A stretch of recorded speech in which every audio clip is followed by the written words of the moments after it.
नमस्कार, बहुत स्वागत है आप सभी का न्यूज नेशन पर। आपके साथ हूं मैं खुशबू मनोरमा मिश्रा, मेरे साथ हैं पंकज जी और आज हम लगातार बातचीत करेंगे कि आखिरकार चुनाव के नतीजे क्या होंगे। बहुत कम वक्त रह गया है, जो अब पहला रुझान आएगा और कुछ घंटे के बाद तस्वीर जो है वो बिल्कुल साफ होने लगेगी। इसी बीच जो सबसे बड़ी खबर है वो आपको बता दें, न्यूज नेशन पर लोकसभा चुनाव के नतीजे सबसे तेज देखिए।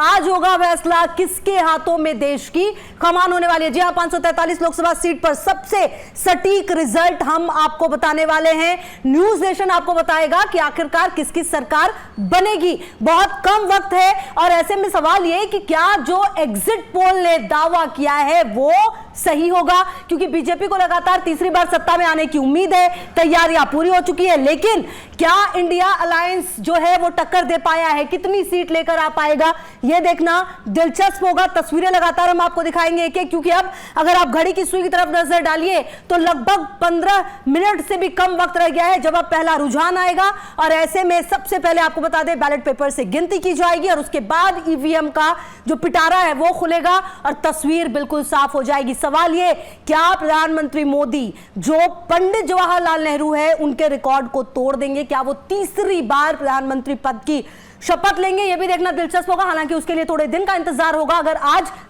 बीजेपी और एनडीए गठबंधन जीतता है, बहरहाल जो एग्जिट पोल है उसने लगातार तमाम बड़े दावे किए हैं, उन दावों में कितनी सच्चाई होगी यह देखना दिलचस्प है। तो 543 लोकसभा सीट पर सबसे सटीक विश्लेषण हम आपको बताएंगे। देखिए बिल्कुल। और पंकज जी, सवाल मेरा यह है, क्योंकि अब पहला रुझान जो है वो आने वाला है, समय काफी कम रह गया, क्या लगता है जो एग्जिट पोल के जो दावे हुए हैं कितने सटीक होंगे? देखिए, एग्जिट पोल के जो दावे हैं उसमें निश्चित रूप से वो सटीक साबित होंगे और लगभग उसी के आसपास रहेंगे। कोई बड़ा चेंजेस होने वाला नहीं है। और मैं कितनी सीट अपने दर्शकों को 300 प्लस और इन लोगों का जो आपको इंडिया गठबंधन है वो 200 के आसपास ये उस पर रहेंगे। और मैं हम लोग अपने दर्शकों को सबसे पहले ये बताना चाहेंगे कि जो रुझान तो 8 बजे से आना शुरू होगा, लेकिन नतीजे आ चुके हैं। 543 सीट पे चुनाव हुआ था और एक का नतीजा पहले आ चुका। सूरत सीट ऑलरेडी बीजेपी के खाते में है। तो इसलिए ये बोलिए जो बीजेपी 1+ से सबसे बेहतरीन किस राज्य में प्रदर्शन रहेगा, क्या लगता है जो दावे किए गए उसको देखिए? सबसे बेहतरीन प्रदर्शन अगर आंकड़ों के हिसाब से हम देखें तो यूपी रहने वाला है। यूपी पे सबों की नजर है और यूपी से ही होगा। यूपी में पिछले बार 62 के आसपास इनकी सीटें थी बीजेपी की।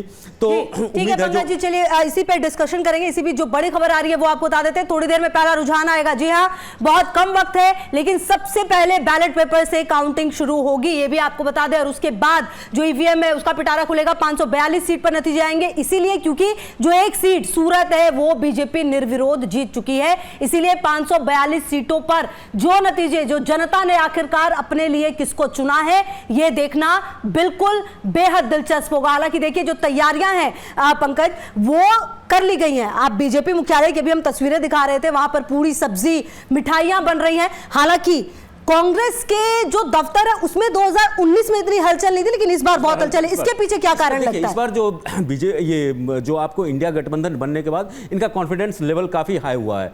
जो आपको कांग्रेस और एक तरह से जब राहुल गांधी ने अपनी यात्रा शुरू की थी, नया यात्रा और भारत जोड़ो यात्रा, तो उसके बाद कम से कम कांग्रेस में एक लगा जो हाँ कांग्रेस ने जान फूंकने की कोशिश की, जो उनके जमीनी कार्यकर्ता नहीं थे और जमीनी उन्होंने अपना बैकग्राउंड बनाया। उसके बाद क्या हुआ, उसके बाद इन लोग सारी पार्टियां एक में आए, फिर इन्हें नीतीश इनसे अलग होते हैं, झटका लगता है। लेकिन फिर अखिलेश यादव और आम आदमी पार्टी और दक्षिण भारत की कई, तो तकरीबन 25 से 26 पार्टियों का एक गठबंधन हुआ। तो इनके उसके बाद लगा, देखिए चुनाव के नतीजे जो भी हों, चुनाव के नतीजे से क्या बोलते हैं एग्जिट पोल है, तो एग्जिट पोल से ये लग रहा है जो बीजेपी फिर से सरकार बनाने जा रही है और जो बहुमत। अच्छा पंकज जी, एक बात बताइए, कल परसों जब राहुल गांधी सामने आए तो उन्होंने ये कहा कि आपने सिद्धू मूसेवाला को सुना है, उनका सॉन्ग सुना है, क्या बोलते हैं वो, मतलब उनका अभी भी भरोसा है कि वो 293 से 300 सीटें लेकर आएंगे। इस दावे पर क्या कहेंगे? और एक बात ये, क्या इंडिया गठबंधन सचमुच एक हो पाई इस चुनाव में?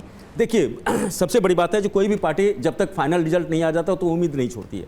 तो राहुल गांधी ने उसी सिलसिले में कहा है और उनको एक विपक्ष के बड़े लीडर होने के नाते उनका कहने उनका जिम्मेदारी, क्योंकि मनोबल पार्टी का ये हो जाएगा और अभी तो काउंटिंग शुरू नहीं, अगर उससे पहले वो बोल देते हैं जो नहीं जी हम बहुत अच्छा परफॉर्म नहीं कर रहे हैं, हमारा 300 हम सरकार नहीं बनाने जा रहे, तो फिर उसका एक नेगेटिव इंपैक्ट पड़ता है। बिल्कुल। चलिए, इसी बीच जो अपने दर्शक है उनको लगातार हम बता रहे हैं कि आखिरकार अब थोड़ी देर में जो है रुझान आ जाएगा पहला, और अब आप ये भी समझ लीजिए 542 सीटों की काउंटिंग सुबह 8 बजे से शुरू हो जाएगी। शुरुआत पोस्टल बैलेट से होगी और इसके बाद ईवीएम के वोट गिने जाएंगे। और आपको बता दें अगले 2 घंटे में जो सरकार की स्थिति है वो क्लियर हो जाएगी। और पंकज हमारे सहयोगी मुंबई से हमारे साथ जुड़ रहे हैं।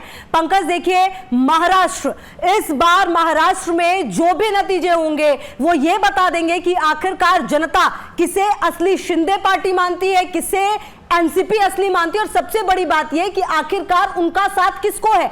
क्या एनडीए यहां पर लीड करेगी या क्या कुछ अलग तस्वीर हो सकती है? पंकज, इंतजार अब काफी कम है।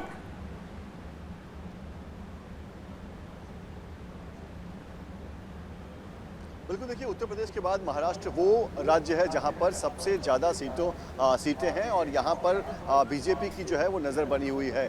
लेकिन बीते कुछ साल में जिस तरह से महाराष्ट्र की राजनीति रही है, तो ऐसे में इस बार का चुनाव काफ़ी दिलचस्प इसलिए भी है क्योंकि यहाँ पर 2 ऐसी पार्टियाँ हैं जो पक्ष में भी है और विपक्ष में भी है। शिवसेना की बात करें तो आज वो बीजेपी के साथ भी है, वो कांग्रेस के साथ भी है। एनसीपी की बात करें तो वो बीजेपी के साथ भी है, कांग्रेस के साथ भी है। तो कहीं ना कहीं ये जो लड़ाई बीते 2.5 सालों से चल रही है, असली शिवसेना, नकली शिवसेना, असली एनसीपी, नकली एनसीपी, ऐसे में लोग किसके साथ हैं, जनता ने क्या फैसला लिया है, ये आज तय हो जाएगा, ये आज साफ हो जाएगा। तो कहीं ना कहीं महाराष्ट्र की राजनीति बेहद दिलचस्प होने वाली है। पिछली बार की बात करें तो 48 में से 42 सीटें जो है वो एनडीए को मिली थी और बाकी सीटें जो है वो यूपीए और अदर्स को मिला था। लेकिन इस बार चुनाव का समीकरण जो है बिल्कुल बदल चुका है। इस बार एनडीए और यूपीए की लड़ाई नहीं है, इस बार महाविकास आघाड़ी और गठबंधन की लड़ाई है। तो कहीं ना कहीं महाराष्ट्र में समीकरण बदल चुका है।